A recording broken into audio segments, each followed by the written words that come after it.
I'm Dr. Montserrat Andreys. Welcome to Hey Doc Podcast, a space where we chat, laugh, and share stories of Black, Indigenous, and POC healthcare providers. We inspire young folks to become doctors, deepen connection in our community, and dive into the complexities of our stories. This podcast is designed to be listened to, watched, liked, and shared. While you're listening, pop over to Instagram and TikTok to see photos, quotes, and these doctors busting a move. And don't forget to subscribe so you don't miss an episode, and please leave us a review.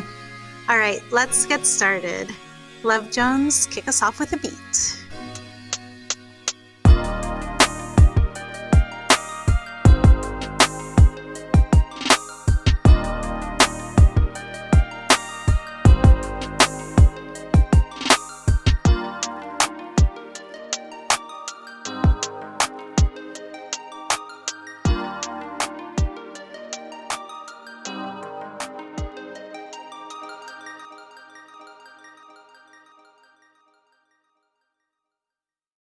Hi, Omar. Welcome to Hey Doc Podcast. Thank you for joining us.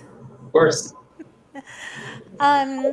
So I would love to start with you telling me a little bit about all of your identities. But if you could start with your name, I would love to hear how your family would say your name and maybe how you introduce yourself professionally if it's different. Yeah, so my name Omar, obviously it's Middle Eastern, and my father is Middle Eastern. And in Arabic, it's actually pronounced Omar, but we just stick with Omar. It's a little easier phonetically and sound-wise for people here. And our last name is Qutub, which is in Arabic Qutub. And we just kind of keep it easy for people and say Qutub because it's kind of how it looks when you spell it. So it makes it easier than having people try to go through all the motions to get it down right. Yeah, I know. Names can be so challenging. You don't want to give like an entire linguistics lesson. Exactly. You know? Every time you say it. So we stick with the really easy parts. And then, I identify my parents are actually from different countries. My father's from the Middle East. My mother is from the Caribbean. She's actually from Jamaica. So it's hard to say how I identify because when people ask, I don't have a real clear answer. My family has an inside kind of, not really a joke, but kind of inside code where we call ourselves Drabians, which isn't terribly specific. My father's actually Palestinian specifically, but we just say that on occasion to friends and they kind of can understand what that means. Biracial, whatever have you, first generation born American here. So that's kind of how I identify. It's kind of all of the above and so many different things. Yeah, for sure. Have you been to either of the countries? I have not been to Palestine. I also had to think really hard in my childhood because I went to a lot of countries when I was very young, but I've never been to Palestine that I've ever known or been told. And then, of course, I have been to Jamaica on multiple occasions. Yeah. Nice. And what are your pronouns? Sorry? What are your pronouns? Oh, he, him. Mm-hmm. He, him. Yeah. And would you consider yourself able-bodied? What is your sexuality, gender, and what are your hobbies? Able-bodied. Can you explain a little bit? Yeah. So in terms of, do you feel like you have any either visible or invisible disabilities? No, I don't believe so. And so I consider myself, I suppose, able-bodied. And of course, what was the other question? Sorry. Yeah. Gender, sexuality? Just male. And what are your hobbies? What do you do when you're not doctoring? I have a few that I make sure that I take time out for. One is the gym. I guess you can call it a hobby. It's kind of a necessity, especially right after my work day. I like to get an hour or hour and a half in consistently. It's kind of how I unwind. I get to be quiet, don't have to talk too much, and focus on the workout and kind of my goals and what happened that day, get them all out of my system kind of by rethinking everything that happened sometimes. I also love tennis, so I play a lot of tennis when I can. Portland's pretty rainy, so I don't get as many tennis days as I'd like, but I try. And Other than that, I love music. I don't particularly play any music. Played the violin when I was a child. Played the piano briefly as a child, but I do love music, and the music kind of helps get me through the day a lot of times. Yeah, so true. Music is like the life force. It's what makes everything possible. For sure. When did you start playing tennis? I actually started kind of late. My brothers used to go to kind of local camps here in Portland and play in the summers. And I don't know, I was too young, or my mom thought I should stay at home, and I was never able to really get involved. And then as I got older into kind of early high school, frankly, kind of was like a late start. Thought, I like tennis. I want to start playing tennis more. So my older brother was pretty good at it. So kind of picked it up and then played through high school. And kind of learned and played, I should say, through high school, and did some intramurals lightly in college, and kind of been a huge kind of fanatic of the game. So I played, but I also love watching tennis. So I wouldn't play tennis a lot, love to watch a ton, but I like both. You're like, I'm all about it. Just give it to me. Yes, yeah, it's my sport of choice. So I was never as good at other sports like basketball, like my brothers were. So kind of, I decided that I was better at tennis, so I became more of a fanatic overall. Yeah. Where did you grow up? I actually grew up here in Portland, Oregon. I was born in the suburbs, just about 15, 20 minutes away from downtown. And I did spend some time in the Middle East as a child really early. My father worked overseas as an engineer, but I'd say, 95% of my childhood and was really here in Portland, Oregon, frankly. I think I'm kind of lucky because I watched Portland kind of change through the years. I can appreciate all things about Portland after being here my whole life. Yeah, it's really something to see a city change and morph over time. Mm-hmm. There's something really special about that process, for sure. I experienced that with Chicago. It changed quite a bit from like the time when I arrived when I was about 8 and when I left when I was 28. Like a 20-year span was pretty big in terms of yeah, for sure. And then you mentioned that you traveled a lot while you were a kid. What are some standout places for you? For sure, I'm in New York City. Get some family there. London. My brother was actually born in London, my oldest brother. So we spent some time there. My father and my mother and my sister, my older sister, spent some time in, I believe it was Jeddah in Saudi Arabia. My father worked when I was young. I spent a few months there when I was very young, maybe the ages of 2 and 3. Those were the kind of more memorable experiences. I actually remember what it smelled like, the heat in the Middle East. I remember my father's car. I remember driving on like kind of crazy, really thin roads up in the hills, and being in Tunisia even with some of my father's relatives, not too far from Saudi Arabia. So really distinct memories. Kind of the earliest memories I have really are, some of them are in the Middle East and on other trips. Wow, that sounds beautiful. Really Those are like all places I'm like, yes, I would love to go to there. Everyone should experience it because there's nothing quite like, I think, the desert or just the Middle East in general. And obviously every nation has been carved out of the sand, but all of these different areas are so unique themselves and have different customs and kind of accents and all the things. We think the U.S. is like diverse just in itself, obviously with just each state and each like region. And if you haven't traveled, I definitely would take some time to check out the Middle East. And not only is the food amazing, people are wonderful. It's just very different culturally in so many different ways. So it's kind of a cool experience to go through. Yeah, I'm sold. That has been one of the hardest things with COVID-19 for me, is that I had really been trying to do 2 international trips a year.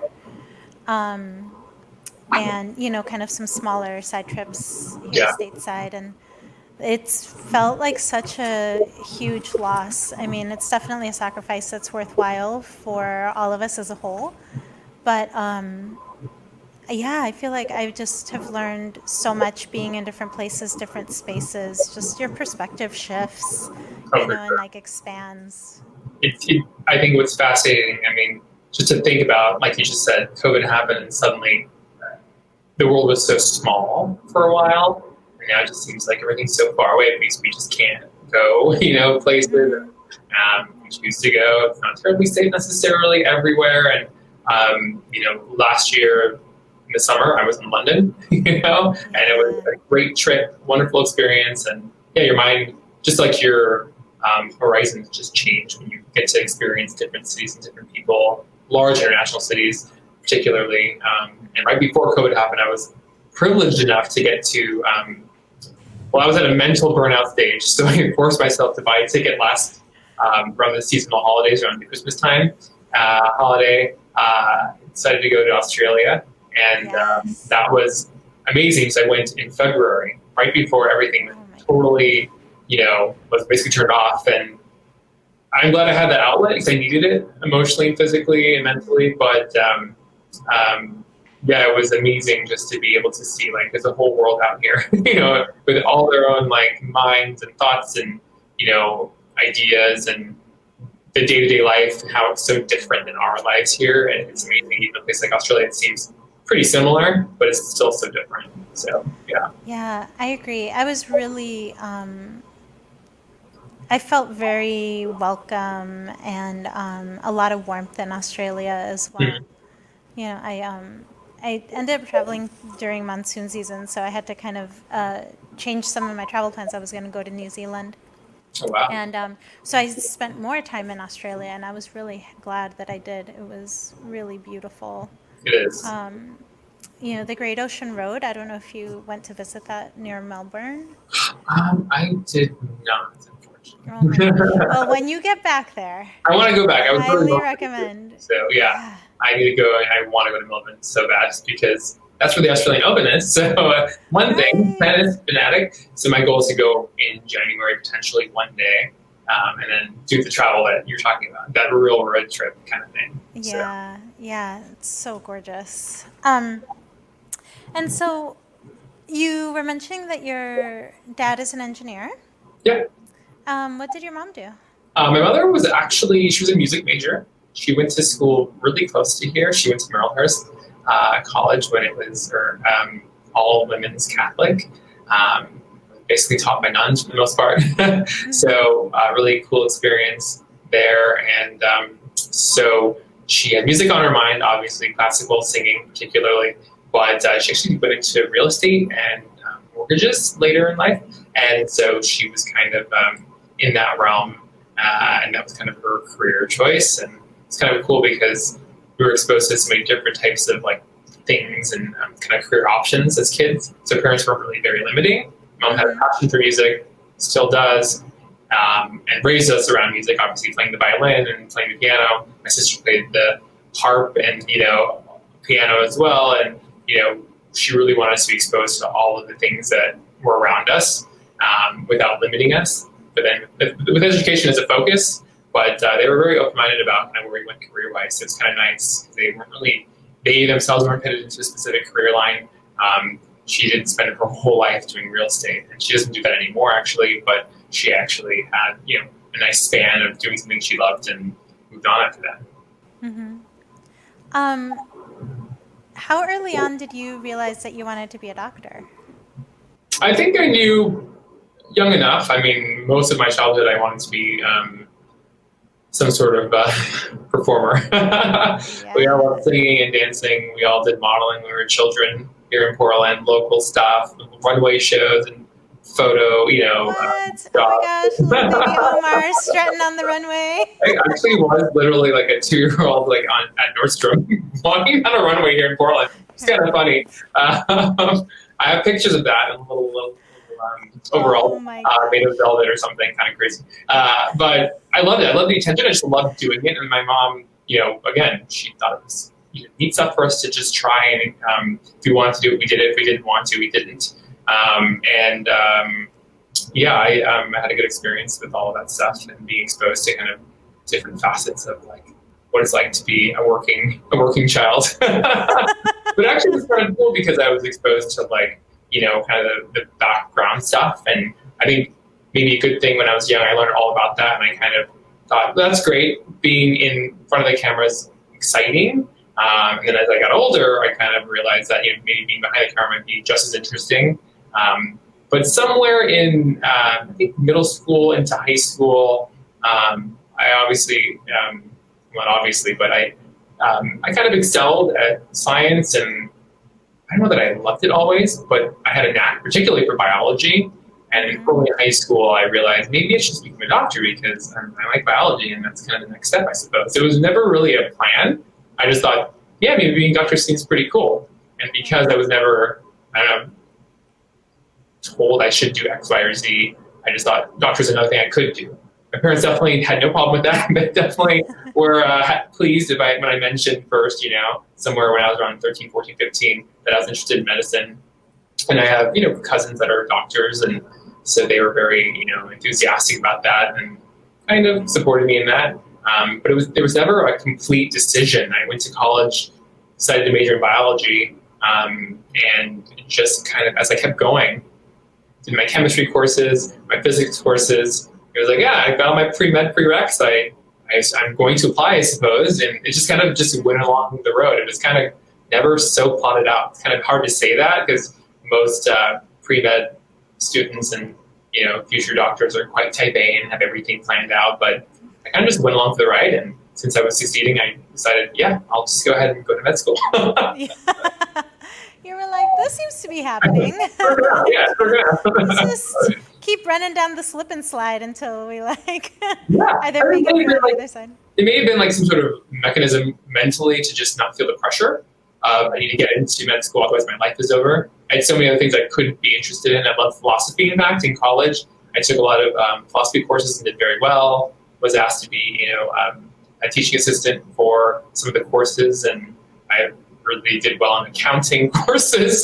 And I was asked to assist people with tutoring, and there were just times when you find, I'm good at that, but there was no passion necessarily behind it long term. And then my mom told me one day, medicine's a very secure future, and it's a good choice because when I'm done with med school, I can always go back and write books. I can still be into philosophy. I can still run a business one day, do accounting and marketing and all those fun things that I liked as well. So I just always thought that medicine was just one part of my life, and I had all these other interests. So I never kind of felt too pigeonholed.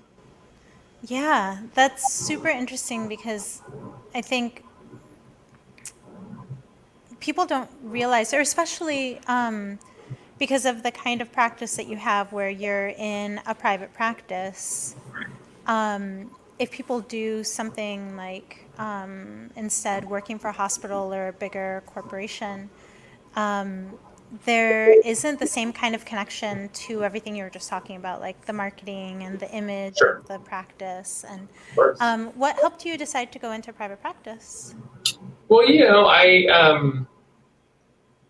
it's kind of a funny thing because, like I mentioned before, in college I took all these different types of courses, and you've got a business minor, and I remember taking my business minor. My friends would ask me, why the heck are you doing that? And we have so many other courses to focus on. And I just thought, I want to do really well in them. I just want to learn about accounting and all the things, business management, whatever have you. Because I thought, hey, if I become a doctor, I probably want to run my own business one day. Not being sure that I actually would for sure go into private practice. I didn't understand what that really meant because I had no idea of the pieces that go into becoming a private practice doc versus a hospitalist type doctor or working for a bigger, larger group. Not to do with med school and residency, you understand those details, but I'm glad I did it. I did spend a few years after residency when I moved to Portland from school, working for larger groups, a solid 6-7 years nearly, probably 6 years, but no, not too long into each position. And my 2 positions prior, I thought, this is good. It's a good experience, but I can do this better. Mainly more that I can run a corporation better than maybe these big giants that run corporations, but I could do the interpersonal thing, the running the patient experience a little bit better, give them more time with the doctor, give them a little bit more what they need, and have more satisfaction. Because I felt the burnout quickly in my first job. It's a rat race, these clinics and these big groups, and it's not all bad. There are perks to not having to run the marketing and paying for all the things and being the HR department and the owner and the physician at the same time. But there's also a great feeling of ownership and satisfaction when you are the person doing all the things, watching it grow. And after being in practice for 2 years, I feel like I was definitely meant to be in private practice, because there's really no one to answer to except for myself, and kind of challenges every day. The challenges that come up every day are kind of, they're frustrating when they happen. When they look back, I think I went through so many things in the last 6 months during COVID. When do doctors have problems ever? I guess during pandemics, my first one I've experienced. So, seeing it, dead in the clinic, no income, not getting really much help from the government, seeing large corporations get like huge loans that are supposed to go to small businesses, like witnessing all those things and understanding like, yeah, world's not fair. I know, I already knew that, but this is for me to figure out. I just feel, it's tough, but it's way more rewarding for me. Yeah. What was your medical school experience like? Well, my school experience was quite, really overall positive. I challenged myself. I applied to, a few schools. I actually, interviewed here in Portland at OHSU. I thought I'd just stay home with my family and went to University of Oregon for college, and somewhere along the line I thought, I don't really want to be here forever. I never really left. And as a child I did some traveling and spent some time abroad, but kind of felt like I needed to just leave and grow. Like you mentioned before about traveling, just seeing what it's like in different cities, experiencing a different mindset, and ended up moving to the East Coast and studied med school, and it was a culture shock. I went to Washington, D.C., and it's nothing like Portland. I'm telling you, people aren't saying, hi, how are you at Starbucks, and asking if you're going to the concert down the street.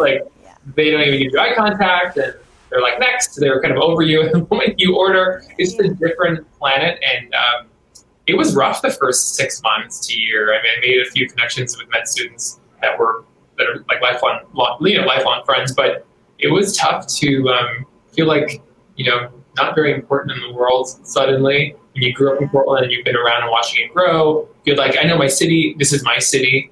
And then you leave and you think, this is hard. But I stuck through it, and I learned to love everything about the experience. And medical school itself was immensely challenging, physically, emotionally, everything you can imagine.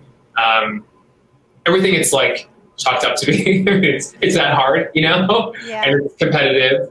But luckily I was in a school that wasn't so cutthroat competitive, but you still had your internal pressure, your internal, goals, and you wanted to be top of the class, do really well, as far as getting into the residency you wanted to get into. So, it was a whirlwind, and honestly, it was crazy, and every day felt so long and so complicated, but I look back now and it felt like it just flew by so fast.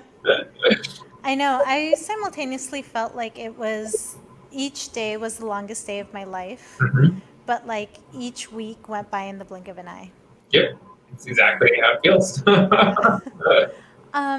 One of the things that I realized when I was in school was that no one was going to escape having the toughest day of their life in that program. Whether it was in the beginning with the academics, or kind of later starting to engage with patient care and clinical work, and or once people graduated and were on their own for the first time, or stepping away from the academic world for the first time, Sure. For those students that went straight through school. What do you feel was the hardest for you? What was the hardest for me? There was a time in my second year of medical school that was very challenging. I had kind of got my rhythm down. I knew kind of what to do to succeed and to do well, academically, socially. I met some close friends in my class and people around the town, the city of Washington, D.C. I felt more, and I was used to the vibe, essentially. But, unfortunately, it was somewhere in the middle of the school year, my second year, somewhere in the spring, potentially near the end. One of my classmates who actually was in my dissection group for anatomy course first year, so we became really close friends, ended up committing suicide. And that was the biggest challenge I think I experienced completely, not even close, during the 4 years of med school, because even though the academic side's hard and the interpersonal things are hard with getting to know a new city and moving away from your family, and starting over, that was a different kind of feeling really helpless, a lot of regret. Everyone feels some regret, or I don't know, like I should have, could have, what did I do wrong as a friend? We weren't as close when this actually happened. So I thought, why did I become distant? I'm so worried about me and my academics, I didn't even notice, and so it was a rough time. I honestly had days where I didn't even realize until maybe years later even that I maybe was depressed for the first time. And maybe I wasn't quite depressed, but I was close, and I had, systemic or, just sub-depression, and couldn't get out of bed in the mornings. I didn't go to lecture for days. I would just do the video lectures, luckily, and read class notes. And I had the opportunity, I would go to different libraries to study around town, just to get away from school, because it made me anxious, because it reminded me of her. And I remember dedicating that exam after she passed away to her. I was going to do really well just to dedicate to her. She was going to, I was going to think about her, and I kind of felt like she was around me. I don't know why. It sounds weird because she wasn't the best friend I ever had in the world, but she was a close friend, and I knew her well, on a level that's different than just a classmate. And she got me, and I got her. And when I took that exam, I did I think I got top of the class, and I'm not sure, but it was such a good score. It was one of those things where I felt like this is exactly what I wanted to do. I wanted to prove to myself I could dedicate myself to something specific in honor of this person that I lost. And it was important to me. It was a really, really tough few months, but that meant a lot to know that I could dig out of an emotional hole and still appreciate her and all the positive things that she brought to me, including inspiring me. Yeah. Oh my gosh, such a challenging thing to go through while you're in school. My grandmother passed away right before I had to take boards. Oh, that's really, really tough. You can't even imagine. You're just like, no pause on the world. Okay, cool. Yeah. You just there's no way to stop the moving train of school, and No, yeah, and but very similar. What it reminded me, and what you were just sharing, is that education was extremely important to my grandmother, and she was very, very excited about my journey, and so I knew that the best way to honor that, her passing and her life, was to really hunker down and do well. Yeah.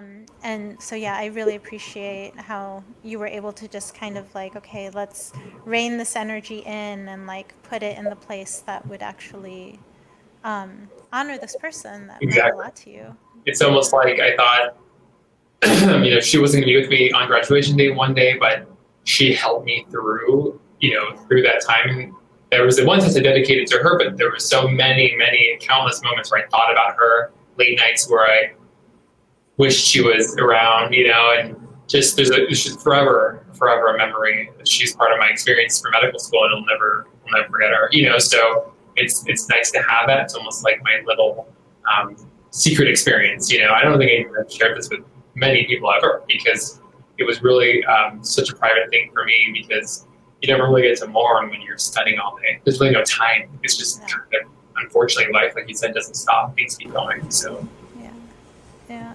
And did you also do your residency in Washington? Yeah, I spent another 4 years in DC. 1 year, my internship was actually in Baltimore, which is a cool, unique experience on its own. And then I went the last 3 years. My dermatology residency was in DC proper, the same program. So luckily, I felt very comfortable, and I was very excited to start my residency program with people I knew already. A program director who was extremely supportive, and had a really great experience. That's great. What was your residency like? It was very different from med school. It's kind of, once you get through med school, there's so much stress about doing well on your boards and getting into the program you want. And whatever reason, as luck would have it, I wanted to become a dermatologist, and everyone else in the world wants to be a dermatologist. And, it's very competitive to get into as a result.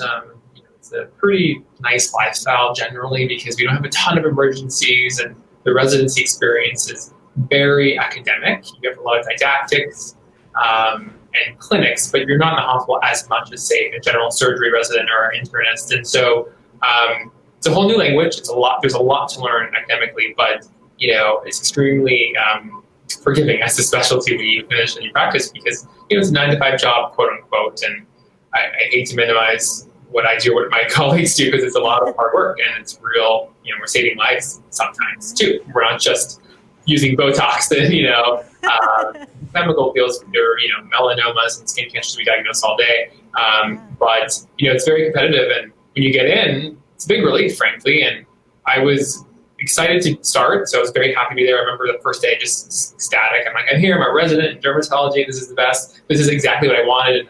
I mean, I couldn't have asked for more, honestly. And I have to remind myself on my bad days now that I'm doing what I want, and this is the this is the life I wanted, and I couldn't have paid enough money to be where I'm at. So it totally was all worth it. But it was a great experience. But there were still a few challenges. I mean, you had to study on your own. There was no one pushing you. Your program director, your attending physician, they expect you to study, be prepared for your in-service exams, and to perform in the clinic. No one's holding your hand in these visits at the VA hospital when you have a vet in front of you, World War II vet, and you're cutting into them for the first time, and it's your first day of surgery ever. They don't know that, and you know that, and so it's a lot of I guess how they say it is faking it until you make it.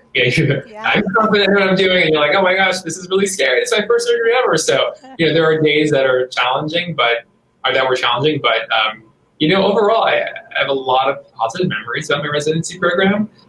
It's when you really learn how to practice and how to take care of patients, and it's also when you really hone your skills as a specialist and kind of your ability to work with other people, because you work with these co-residents for years in the clinic over and over, and everyone's flaws and their all of their strengths, and they know your flaws and strengths, so it's an interesting experience. Yeah. I'm curious, as a mixed race person, how did you find the material that you were studying for dermatology what was the variety of skin tones that they used for showing different ailments? Well, I have to say that I am extremely unusual, and my experience is unusual, and I'm very privileged because of it, because I actually went to school in DC, which is extremely diverse comparatively to, say, Portland ethnically, I think one of the highest populations of African Americans, lots of international patients for sure, so more rare, unusual conditions. I also went to my medical school training was at HBCU, so I went to Howard University. So, I saw everything, literally. I went to the NIH for grand rounds. We had to present to all these big physicians who've been in the community forever and are well known in the dermatology world, and describe things that, on patients with the darkest skin colors, the whitest skin colors. On a day-to-day basis, I saw such a variety. We'd bus patients in from West Virginia to our VA hospital in Washington, D.C., so I saw everything there. We went to Children's National Medical Center, where we had international kids and local kids. So I really saw everything in every color, in every form. I was trained particularly to see those patients. So, for instance, we had a vitiligo clinic, so we saw patients with vitiligo, mainly in the African American population. So people are most, severely stricken by that condition, since it apparently is more obvious, clinically when you have darker skin types. I just had all the experiences you could ever want, in a residency. In fact, when I was interviewing the year before I was chief resident, the new applicants for our residency program, one of our future co-residents that I was chief to, she had trained in, I believe it was New Hampshire, for her medical school, I should say, not for training, but for medical school. Or I think it was Connecticut, actually. And she told me how she had barely seen an African-American patient and doesn't know what this condition looks like in dark skin. And the reason why she really wanted to come to our program, number one, was I need to see these patients. People were going to look at me, and she happened to be ethnically from Africa and from Zimbabwe. And it's coolest history that she had, coming to the United States for school and things like that. And, she was a perfect applicant, had all the scores and all the things, but the fact that she was like, I need to see these patients because people are going to look at me and expect me to know these conditions and our color. And it was so exciting. I was like, yeah, you're it. I want you to come. Please come here. Luckily, she ended up matching in her program. It was really exciting to be able to be part of like getting that kind of population, to treat that kind of population. So the people who are being treated feel like, this person understood what I'm going through. Yeah, absolutely. Well, and I just think, like so much of, at least, because of course, the information that I was taught about dermatology was just enough to notice something of concern to refer to a dermatologist, right? For sure. But because the work that you all do is so complex, like you have so many considerations, like definitely it's a specialty for a reason. Yeah. But I just always thought it was really interesting, right? Because I would think about like my skin color, my grandmother or my great grandmother, and they would be like redness, and I was like, like I don't know if I'm my great grandmother what that would look like. You know what I mean? Yeah. It doesn't look the same. Trust me. A lot of the standard kind of descriptions and how we're trained overall as dermatologists, I think, can be flawed at times for sure, just like anything else, because severity scales are based on redness. Erythema is a medical term for that. And how do you say someone's not severe because they're African American and you can't see the erythema as much, necessarily? So I have a colleague who was my co-resident in my group, my class, and she was just always so frustrated with these scoring methods of severity and getting medications approved, because they basically left out all these patients that were not Caucasian. So it was interesting. We learned about a lot of the flaws in medicine based on, kind of tilting toward the majority of patients overall in the country, not maybe where we were being trained. And so, yes, we were lucky, but we also were frustrated a lot, and kind of worked ourselves to kind of make sure our studies and our, case reviews and everything we did included diversity, or focused on the minority populations that were kind of ignored in a lot of these studies. Yeah. So, I mean, with you going to a historically Black college, which is awesome, it's like, I really wish I could have gone to historically Black college.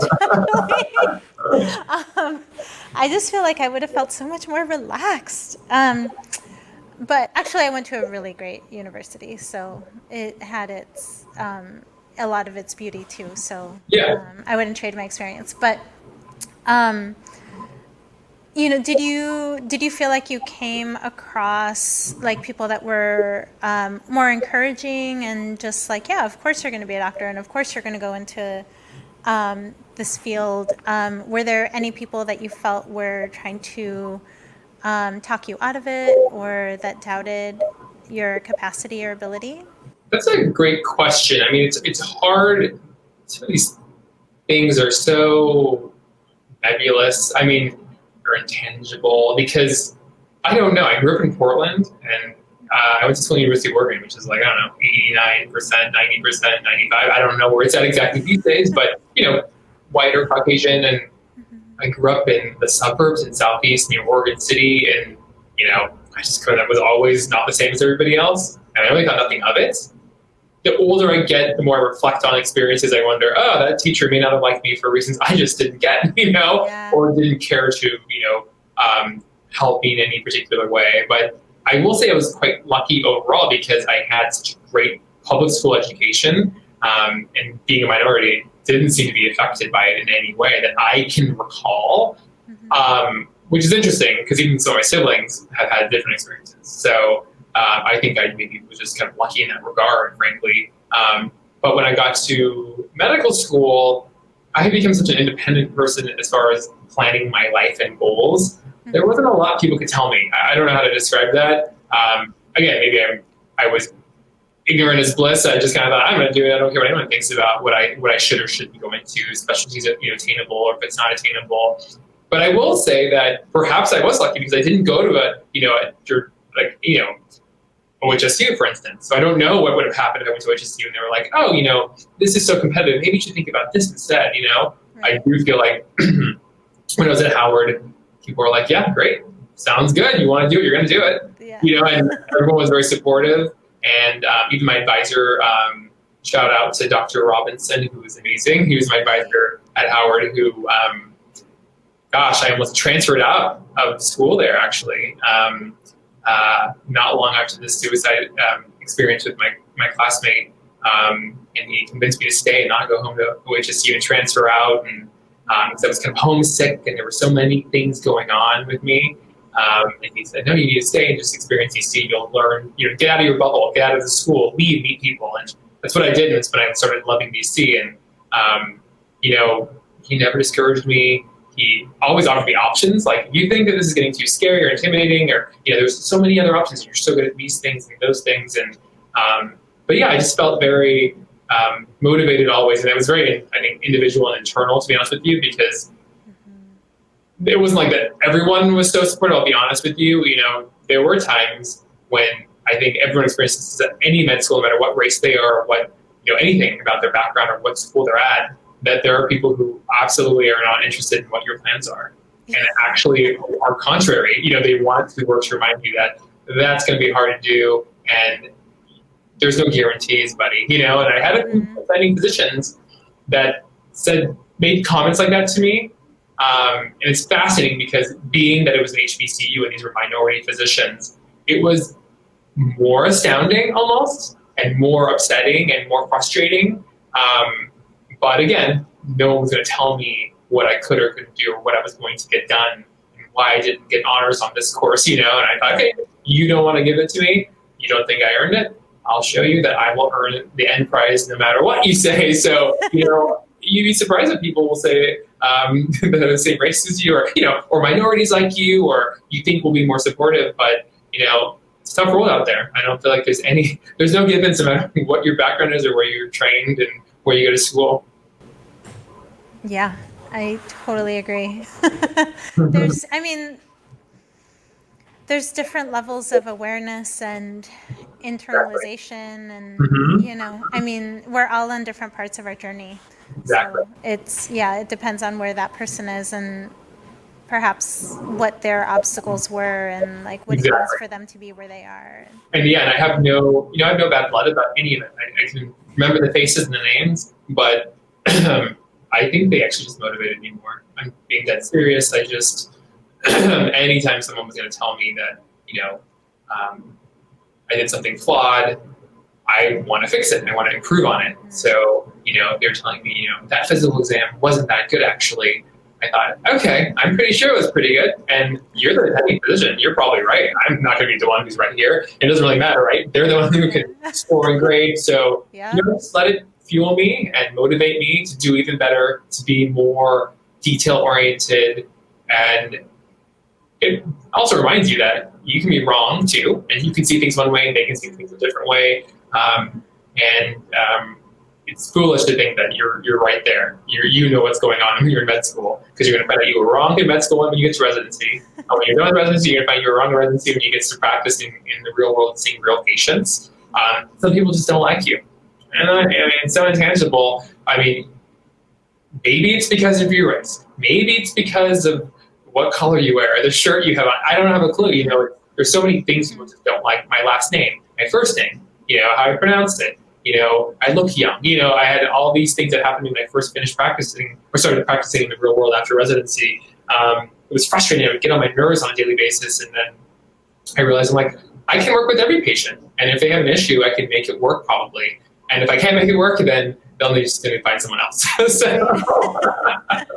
You're like, the world is big. Yeah, please go somewhere else.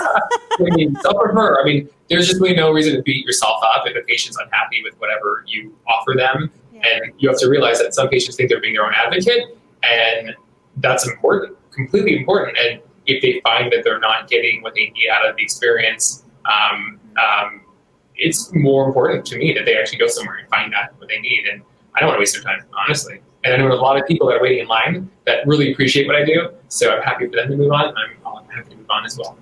Yeah. What does your practice here in Portland look like? It's great. It's a very kind of storefront little clinic. It's kind of a very open, clean, modern feel to it. My goal was to make my clinic feel and look like it was not a medical clinic. You walk in, it feels like, you're going into, I don't know, any kind of other relaxed environment that you can imagine, like, I don't know, an Apple store, going into a little Starbucks, just more, music's on, people are smiling, my employees are happy to be there. I'm happy to be there, of course. And, you don't feel rushed. You're not waiting in line. You're not waiting and waiting. You really try hard to be on time and to spend more time with the patients.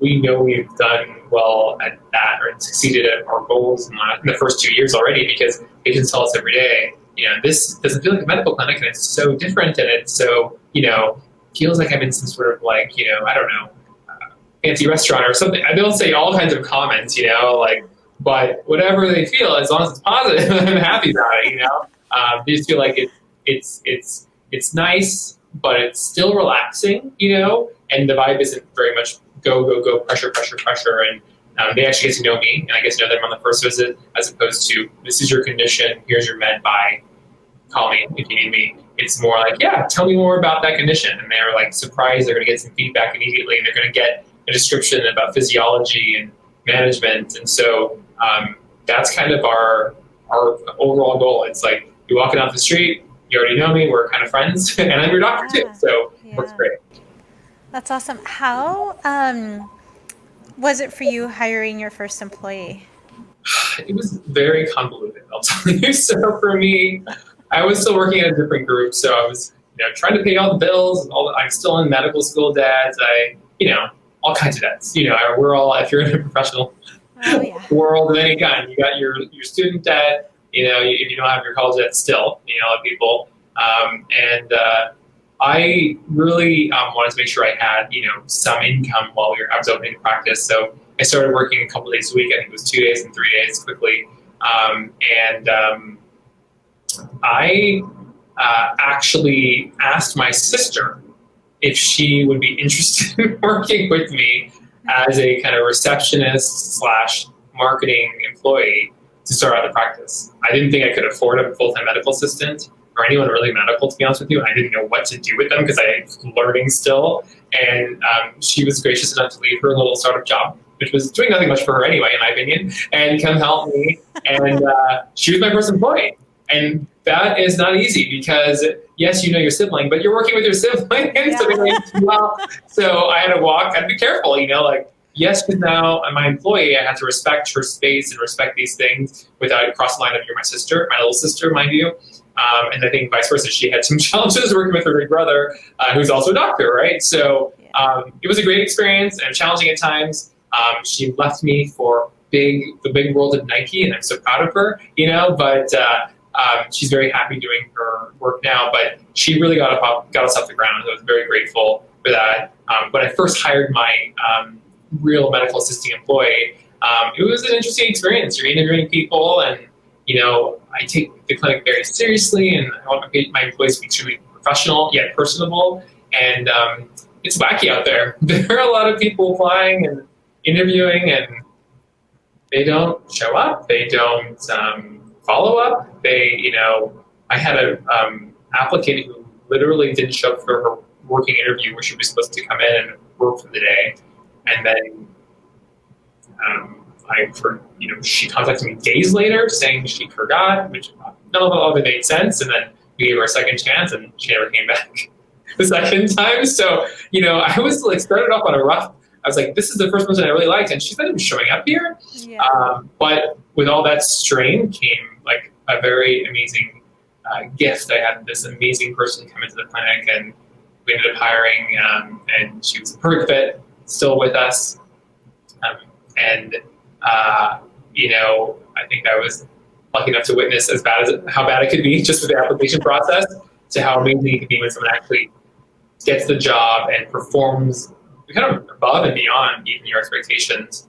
The amount of control I could give up and let go of because someone was actually there paying attention to the other things that had to be done. After over a year in practice, without a full-time or, a person in the clinic really assisting me fully, it was a relief. So I'm very, very happy to be an employer here in Portland. When you think about, what it was like when you opened like your acceptance letter into medical school and you were like, right, that's like the most idealistic moment where you're just like so happy. I referred back to that moment a lot when I was like, you know, having a terrible day. I'm like, yeah, do you remember how excited you were when you got your acceptance letter? You know, here's where the rubber meets the road. But that the thought or vision or ideal of what you thought being a doctor was going to be like in that moment compared to what it is now in your reality, like, was it very far off or was it pretty spot on? How does it Totally feel? right, way off. I mean, beyond. Mainly because I think when I was a when I got into medical school and I found out and I had the letters, and letters and the denial letters too, and you get all these letters and the wait lists and the wondering, it was weird. It was, I'm going to be a doctor. I actually have my mission. I'm going to go and be a doctor now. But I consider myself a realist, and I immediately was just thinking, oh my gosh, there's so many things to do now. I'm just starting. Like, I gotta go to school and then go to residency, and what will I go into for sure? And I had interest in dermatology. I had done a preceptorship in college, so I actually was already kind of in love with that specialty. But even then, you don't know for sure, right, what you're going to go into. I also liked orthopedics at the time, but I just pictured me in a tie and a white coat all day, and being in a hospital and people following me, and and this is your diagnosis, and I'm going to make you feel better and save lives every day. It's just a weird process. The whole process takes so long, and then you get there, and like, I'm still me. I'm just me. I just have all these things in my head now that I didn't have before. Like, I'm still this person. I still felt so young and just like new to the world, and I'm not anything special. I just went to school for a long time, and I learned all these things, and I wasn't, I don't know, there wasn't some like ordained like experience that happened. It just was like I worked really hard. When I go to work every day now, I feel like it's actually a good thing to realize I'm not this like special human being. I just am someone who's just like everybody else who worked really hard to get to a place to where I can actually help people in the medical field. That's the field I chose. And I go into every visit feeling the same way. Like, we're on the same level. There's no like, I'm telling you how to do this. And there were times where I felt that a little bit more like, when I first finished medical school and I first finished residency, there were moments where I felt like, I got the white coat and I'm an attending physician now. I'm the boss here. This is what happens. And then I quickly came down to earth, realized I'm not magical, and sometimes things don't go as well as you planned, and people, again, they don't like you very much, or they are not impressed with you as much as you are with yourself. And it's humbling, but that comes with maturity, I think, too. You just realize that you're not going to be perfect at everything, and everyone's going to think there's a different way to do that. You learn to rely on colleagues and advice and experience, and read forever. You're always reading journals and all the things. You are constantly learning as a physician. I feel great. I feel better as a doctor now than I think I would have as a doctor I thought it was supposed to be like. The experience it was supposed to be like, because it's not like TV. It's not like, the doors are opening for you and people wear a lot of red carpet because you're the doctor who came into this restaurant, or, here's another person. And it can be great for the ego for a while at the beginning. You're just like, I'm a doctor and I've done all this, I've earned this, and it's rewarding. And I think it still is an accomplishment for sure that I appreciate. But, I'm just another person who goes to work every day.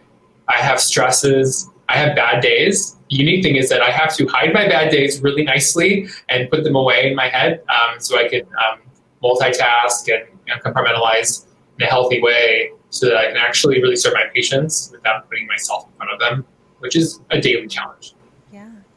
Yeah, totally. Do you like being called doctor? Yeah, I mean, I don't mind it. I don't hate it. I don't love it. I am a little old-fashioned in some ways. I think your employees obviously they should call you doctor, because it keeps that kind of professional barrier, between becoming too familiar. I love being close to my employees, and it's great to be friendly, but it's important that patients and employees, remember that you do have this massive responsibility, like, medically, legally. There's all these things you need to be doing, and there has to be some slight separation, in reality. But, I've had patients call me Omar. Hey, Omar. It's always like, oh, that's weird, but okay. I don't correct them, of course.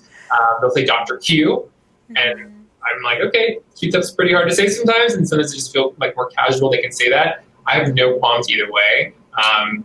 But yeah, it reminds me that I have a huge responsibility. And actually, that's what it does when people actually call me Dr. Qtup. So yeah. Yeah, I know. I'm always. I've often had various feelings about being called doctor, but when I remember that if I get sued like doctor, all of a sudden I'm like, all the things, right? Yeah, I'm like, that's when it's real, I won't get sued as like pedestrian Montserrat. Yeah, regular person down the street. Yeah. So it's just like, all right, you have massive responsibilities, and we do. We do. We have to remember that, and like I said, I have to remember that there is a separation because you can't get too cozy with your patients. You have to make sure you document everything perfectly. You have to be very careful as a physician in America, more than other countries even, because this is a litigious society, and realistically, someone can sue you for anything they want to sue you for. They can. They may not win, but they can. Yeah. And I'm just, pride myself on my the detailed work I do and how I document and how I deal with patients. And then I think I'm lucky. I've learned, I see red flags early in experiences with patients, and I learned to get around complications, with the patients you want to avoid certain kinds of things with or interactions with, because you find that there are obvious, these features or these commonalities among patients that may be a little bit complex, and they may not be bad people, of course, but they have a different understanding of what it's like to, or kind of maybe a convoluted understanding of what it's like to get care from a physician, and they may cross the boundaries, they may have too high of expectations or impossible expectations, and I'm not a god, I'm just a human. I'm just a person, I'm not a soothsayer. I can't guess what happened to you before, know what will happen in the future, everything has its risks and its benefits, and it's a challenge on a daily basis, but like I said, with experience, I feel like I can see sooner, in the experience than I ever used to, where it's getting murky and where I should avoid. Yeah, for sure. At this point, looking at the discrepancy in terms of our percentage in population and our percentage in the field of medicine for doctors, what do you think we could do? What do you think we could do to get more Black, Indigenous, and POC folks in medicine? Well, it's unfortunately a loaded question because it starts from square one, in my opinion. Yeah. It starts from just what's your life like when you're, a minority of any kind in the United States, right? Who are your teachers? How do they respect, your decisions? How do they focus on you? How do they guide you? How's your community supporting you? You know what I mean? What's the expectation for people of different races and minorities of different types, people from different neighborhoods? There's so many complexities in that. It makes it hard because there's so many things that need to be improved to get to where the population actually matches, the doctors matches population on the ground.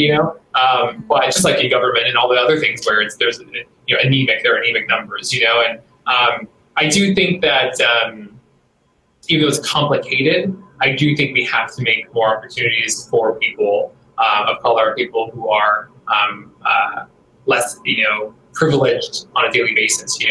Really, I mean, there are so many barriers financially. I had a full scholarship to the University of Oregon. I was a presidential scholar, and I'm so lucky. I worked really hard in high school, and I got the student scholarship. But medical school, I mean, everyone's bright. I mean, it's hard to stand out sometimes. I didn't get the magic scholarship to med school. I got some support grants for sure, but I didn't have parents who were paying for medical school for me. This was my choice and my debt to have to own.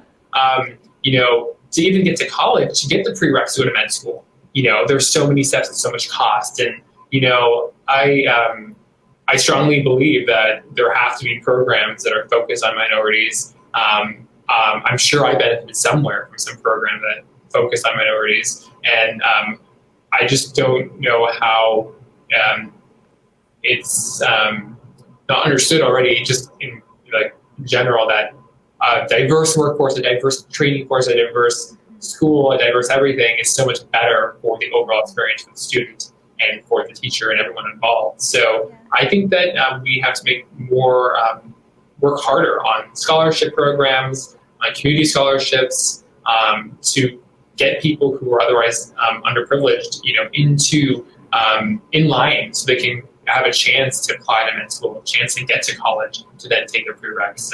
Science programs for younger children. I mean, and this isn't just for minorities. I mean, just people who are disadvantaged financially otherwise. I mean, we kind of forget that there are people who are, locked out of situations, locked out of opportunities because they come from this neighborhood, no matter what color they are, and what race they are.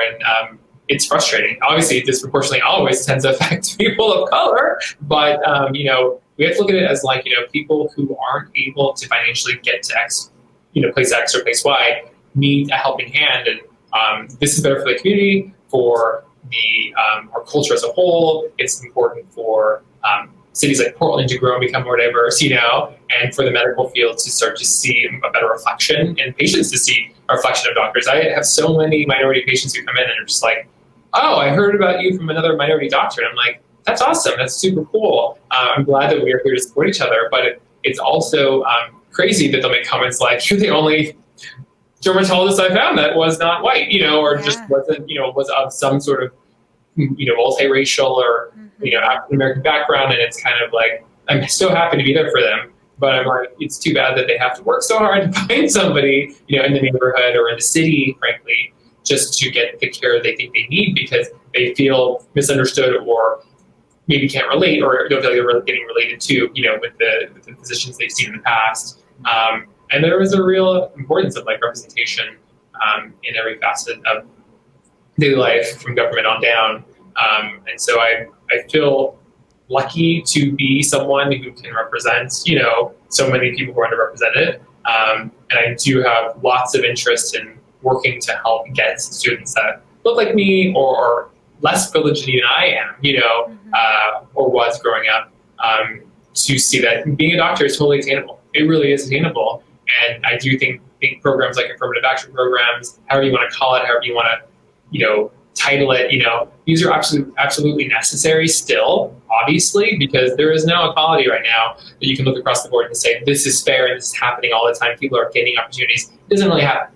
If you think things are equal everywhere and everything's dandy, you're definitely, you're either too ignorant to look across the way and see what it's like for other people, or you actually just don't care, frankly, or you don't want the other people to succeed because you feel like the pie is too small. There's not enough pieces to share, but there are plenty of pieces to share, and I feel strongly about that. And I think that as minority practitioners of any kind of specialty and any kind of work, we have to, have mentorship programs, work in the communities, push these things, create our own scholarships, do everything we can do to add to what's out there, because there are people out there actually trying to break down opportunities for people who don't have opportunities. The few that they have, they're trying to say it's illegal and racist. And it's like, really? I mean, it's really coming out of people's mouths, So I find that frustrating right now. But, some people are waking up to reality. There are a lot of people who never will.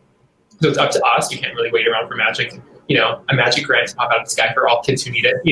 We have to ourselves work hard to get, young kids engaged, high school students engaged, and know that science, math, medicine, these are so attainable. And we can show you how. I can show you how I did it, and then I can show you how you can do it. Yeah, absolutely. I totally agree. 100%. I'm behind you, in a in a music video. I'm like, yeah. Mic drop. Yeah. Yeah, it's so true. It's so complex. It's in so many layers, right? It's, I have to say that one of the days, because, we, as you were saying, you are who you are. You're going about your day. You have your job, and so, you're doing it. And this one day I had a new patient and I came out into the waiting room and it was a young girl. And I was like, hi, I'm Dr. Montserrat Andreys. Do you want to come back into the room? And she looked up at me, and her family was East Indian. And she was like, you're my doctor? And even though I'm not East Indian, right? Like we were a close enough match, she was just like, oh my God, and she got up and she was like walking behind me. And it almost made me tear up in that day because, I had just been so go, go, go. Mm-hmm. And just her reaction and her expression. And I was like, yeah, this is a young athlete because she was, I work in a sports medicine clinic. And so she was a young athlete getting sports medicine work by like another brown woman, and she was just like, wow. And I just thought like, gosh, it should be such a given, Yeah. But I know I can't tell you the amount of like bright eyes that I get when, because I have a lot of patients very similar to your experience where they're like, so there's you. Are there others? Do you know more?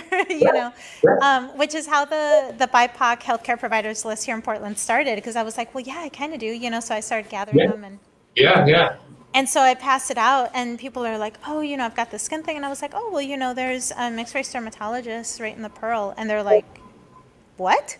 And I'm like, yeah, you should go check them out. But it's just like, because people feel like they won't be understood, or that that they'll be so far outside of the mold that it won't be a productive visit, and so. Yeah, and it's strange because I can't understand, right, very well, because I have had mostly, white doctors my whole life, I think, Mm-hmm. and as like that I actually went to, growing up, my patient was an older white male, and I had comments. Patients would tell me when I started working for my first large medical group when I first finished school, and I came to Portland, back home to Portland. Multiple patients that literally said, "Oh, I was expecting like an old white guy," literally saying to me, "I'm like, oh, that's interesting. I'm like, this is pretty cool. Though. I'm so excited to see someone young and different." And I was like, great, but I actually didn't realize how significant it was to people of color, honestly, kind of until I came home to Portland, because in DC, we saw so many variations of patients. They, I think in DC, because there's so many more minority doctors, they were actually kind of more used to it and expected it, especially in the ACU program and hospital. But when I came home and I would see patients and they would make comments to me, I was like, oh my gosh, that's crazy. That actually happened to you? Like, yeah, that doctor is really weird to me. Why?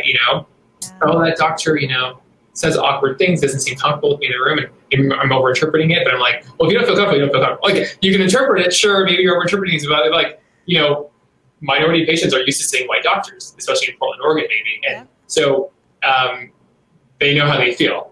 And then some doctors make them feel awkward. They're like, this doctor doesn't feel comfortable with me in the room, or they are asking odd questions, or, I can't speak for these doctors. I don't know if they're having a bad day, they're stressed out, they're distracted, because those things happen to me.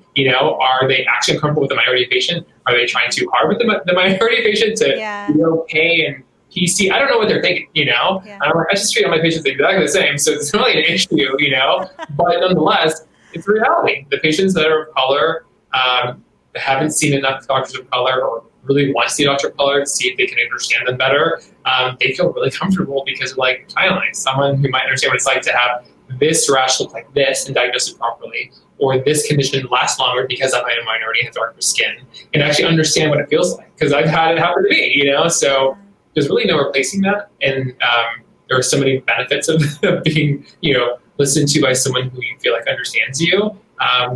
It doesn't mean it to be identical people and personalities. It's just saying like, you know what it's like actually, because you've been through this and you've seen it in people like me, so it's a big deal, and it's very important. And I haven't had a moment like yours. That's pretty cool. I think that's pretty fascinating. And I'd love to have that with like a little guy coming in and being like, wow, you're my doctor. You look like me. Hasn't happened yet. I love that. Dermatology has a lot of older patients that, you know, need care for skin cancer. So I don't see as many pediatric patients, but hopefully one day. Yeah, you'll have a little baby Omar walk into your practice. Yeah. I love it. Totally. Well, I really appreciate you coming on and chatting with me today. It's been so cool to get to know you after knowing about you and kind of meeting you really briefly a few years ago. And thank you. You know, it's so nice to bridge the connections and to know, like, you know, because I actually during sheltering in place, my partner and I would go on a walk every night as part of our mental health break. You know, we would leave the house when most of the city was asleep, and we'd wear our masks and walk around downtown. And it was actually, that was the first time that I walked by your office. Oh, wow. Because I knew about it, but, you know, I was looking up at the different spots, and I was like, oh my gosh, there's dermatology by design, you know, which I thought, it was just so cool after knowing about you and hearing about you and referring to you, you know, but to actually walk by the space. And I was like, oh, this is so cool. I was like, I'm sending you good vibes. Hope you're doing well. Yeah, it was a tough time for everybody in medicine, for sure. Very tough for small practices, but I just stayed positive, and we made it to the other end. So that's all I can say about that. Totally. Yeah, I feel like we're better equipped now. We're like, okay, we know how we're gonna kind of move forward. Yes, very much more so. Well, I have a few rapid fire questions for you. You ready? Sure. All right. What was your go-to study snack? Gosh, go-to study snack. Actually, it's gonna sound bizarre. Especially in med school, I would go to a place on the street. It was actually a little Caribbean bakery and restaurant, and I would get, just wanted to snack on something. I would get like little pieces of rum cake and just like eat it through the evening, like little bites, just some sugar to keep going. They made the best rum cake in the world, and I don't know if there's a lot of alcohol in that thing, but it was definitely delicious, and that would be my snack. So. You're like, it made sense. I don't think it was. I definitely felt like, you know, a little energy, and anyway. Yeah, I love it. What about beverages? Did you have any favorite or go-to drinks? Sadly, I shouldn't say sadly, just reality-wise, you know, when you're in med school and you're studying, like, there aren't a lot of options. There's often like a corner store, or there's, you know, a vending machine. Mostly it's a vending machine. Yeah. You know, DC is a unique little town. There's like, you know, a lot of these corner stores that have nothing but junk in them, frankly. Unfortunately, it's another unfortunate thing about some of these neighborhoods around the hospital. They were like underprivileged in certain ways, and then they had like these food deserts where there was no you know, there was nothing healthy. There was no great grocery store. You have a New Seasons and a Whole Foods to pick from. You had like one Safeway like a mile away, you know, and it was, or Giants, or I think they were called. So I was, you know, I lived that life. I knew what it was like for years, and I'd be trapped, and all I could get was literally a Red Bull. That's like the thing that kept me awake. Like, it was like the rum cake wasn't working. I needed some caffeine, and I personally don't drink colas, so there was a Red Bull, and I probably spend more money on Red Bulls in med school than I think anyone right now, sadly. So I've kind of gotten off of it because I don't know if it's great for me to take in caffeine like that. But yeah, I was a Red Bull junkie. Yes. Oh my God. Some of the things that I ate during my studies were equally questionable. Yeah. If you hadn't become a doctor, what do you think you would be doing? I think I'd be a writer, actually. Yeah, I loved, like I mentioned before, philosophy courses, and I love writing.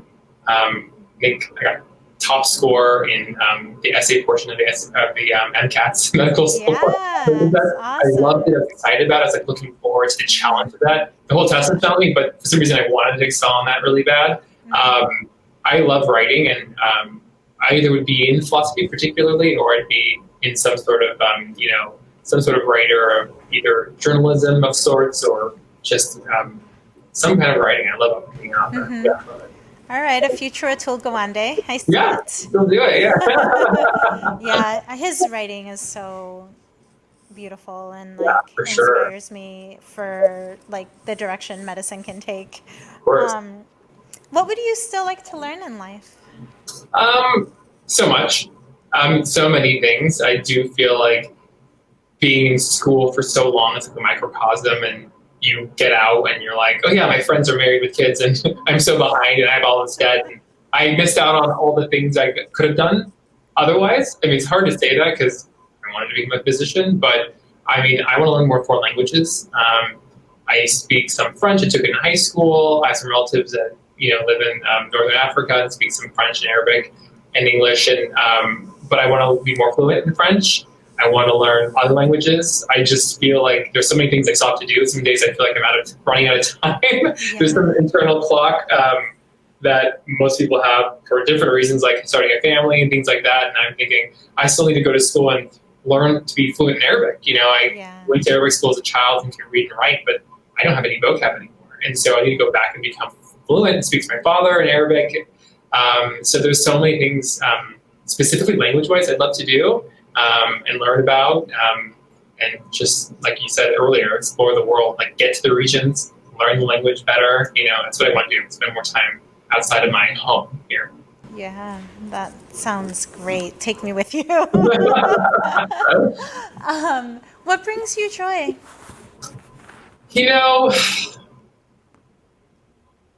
I think there are two major ways I look at that kind of question. There's internal joy that I get from just like the day-to-day life that can become mundane, but just appreciating, like, I go to my job at my clinic down the street from my condo. I've earned a lot of what I have in my life, and I was the reason that I was able to accomplish this. Do you know what I mean? I had an amazing support network, and so oftentimes I think about on a daily basis, like, oh, I'm not having a good day, or it's something negative happened. I'm like, I'm still really lucky, and I have such a great life. I have to remember that, and it does bring me joy. I think a lot about my parents and my grandmother particularly, who were so generous and so inspirational, and really just so supportive always. And I think I'm just lucky. And I feel like, there was so much joy thinking about my childhood and all the good things that happened to me and how lucky I was and how privileged I was in different ways. And that kind of keeps me going. And it keeps me motivated. My mother always reminded me that there's so many other things I can still do. Like, you can become a doctor, you can still focus on all these other things you love. And so it gives me this internal kind of satisfaction and like kind of endless hope of like, there's so many things I can still do. If I have a bad day at work, I still have all these other things I love in life. Like, I'm not just a doctor, I'm all these other things. There's so many other things to look at and learn about in the world. And that actually really helps me on a daily basis. Yeah, that's awesome. Well, Omar, thank you so much for hanging out and chatting today. Thank you. It was wonderful having you. And I look forward to, maybe I think I need to go get some rum cake now. With the rum cake.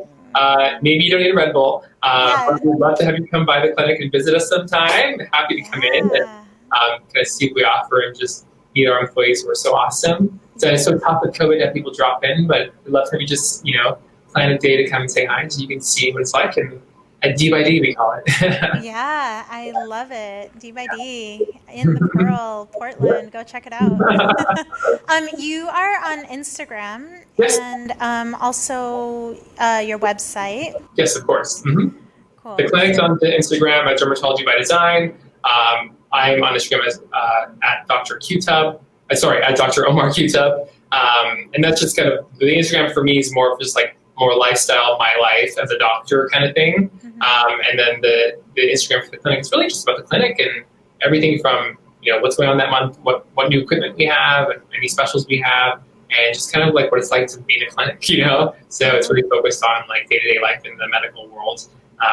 But it's a nice way to kind of, have a little whole, like, I don't know, like a little insight into what it's like to be a physician. And, again, we're just people. Running a clinic is just another kind of business. It's challenging and all, but it's another kind of business that people run all around the country. Yeah, That's awesome. Go check him out on his Yeah. Instagram. That's some really good. You have some really great photos with masks and Oh yeah, like. yeah. We want to remind people to take care of their skin and also take care of everybody else around you. Totally. Great. Well, thank you so much, Omar. Thanks again. We'll chat soon. All right, great. Take care. Bye. All right, everyone. That's our show for today. Please follow us on Instagram and TikTok. And if this episode hit home for you, let us know. We would love to hear how these stories reach you. Hey Doc Podcast is recorded at the Portland Center Stage digital streaming studio with the AV engineering, logo design, website, theme music, and editing all done by the incomparable Jonas Angelette and invaluable technical savvy of Katie Wen and Greg Lee. Instagram and TikTok management is brought to you by the fantabulous Jen Thompson. And if you want to see the faces of these BIPOC docs, you can watch the podcast on Hey Doc Podcast website, and you can listen on all of your favorite podcast streaming sources. Check out our fun posts of your favorite BIPOC docs on the Instagram page and watch them bust a move on TikTok. Thank you for every listen, share, like, and emoji. I am super grateful to all of you that tune in to listen and to all the wonderful docs that come share their stories. See you next time, friends.